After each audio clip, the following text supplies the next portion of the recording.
Greetings, I'm Dave Householder, and I'm blessed to be your Bible teacher. I'm also in dire need of a haircut, and I'm hoping that the restrictions will be lifting soon. I'll be able to do that again.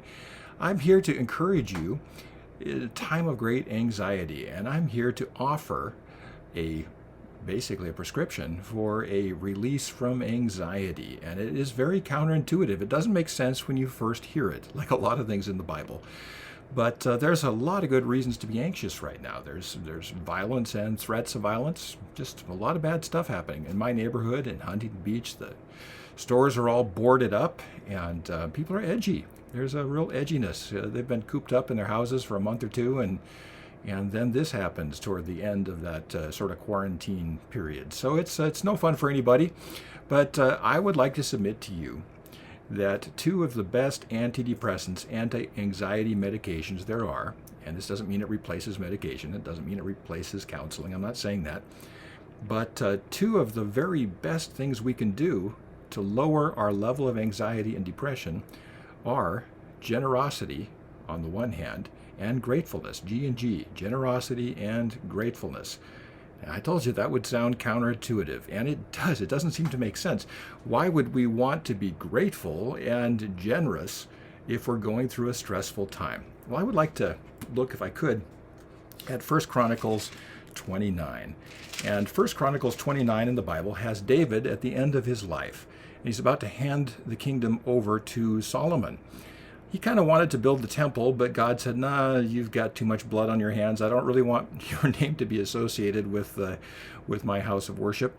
And so Solomon, his son, was given the task of building the temple. We call it Solomon's Temple.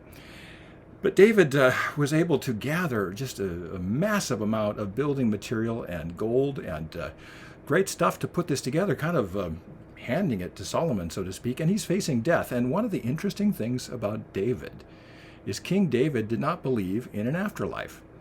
Now, you might find that strange, but the people of the Old Testament were divided as to whether or not there was an afterlife. And Jesus in the New Testament had to settle it by saying, yes, there is an afterlife.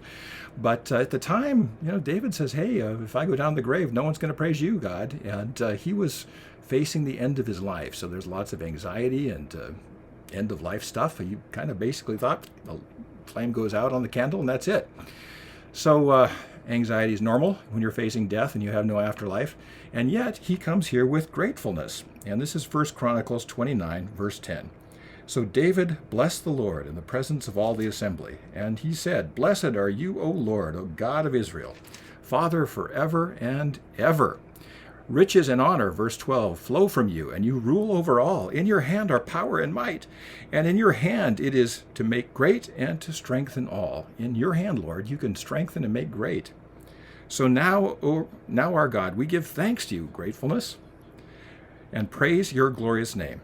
But who am I? Verse 14, and who are my people, that we should be able to offer so freely as this, that we should be able to give so much to build this temple? For everything comes from you, even from your own hand we have given to you. In other words, even what we're giving has come from you. There's abundance, there's graciousness, there's generosity. For we're strangers and sojourners before you, just as all our fathers were. Our days on earth are like a shadow, and he's facing the final curtain in his mind. He's in for a little surprise, but anyways. Our days on earth are like a shadow, and there is no hope. And he's about to realize there is hope of life after death. Verse 16, O Lord our God, all this abundance that we have prepared to build you a house for your holy name has come from your hand, and it all belongs to you. Gratitude, generosity. It seems counterintuitive, but if you're feeling anxious right now, do one thing that generates gratefulness and do one thing that generates generosity, and just see if you don't feel better. Probably better than any medication or counseling could do for you. I've got a couple of quotes from the sort of armchair philosopher, entrepreneur, Kevin Kelly.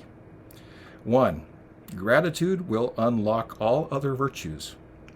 And it's something that you can get better at, something you have control over. There's so much we don't have control over right now, but being more grateful, we can slide that throttle button as far over as we want. We have total control on how grateful we want to be. Let me say that again.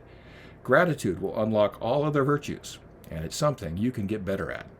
And here's another one. Optimize your generosity. optimize your generosity. No one on his or her deathbed ever regretted giving too much away. So we're living in an anxious time, and the Bible's recipe, the Bible's prescription is gratitude, generosity.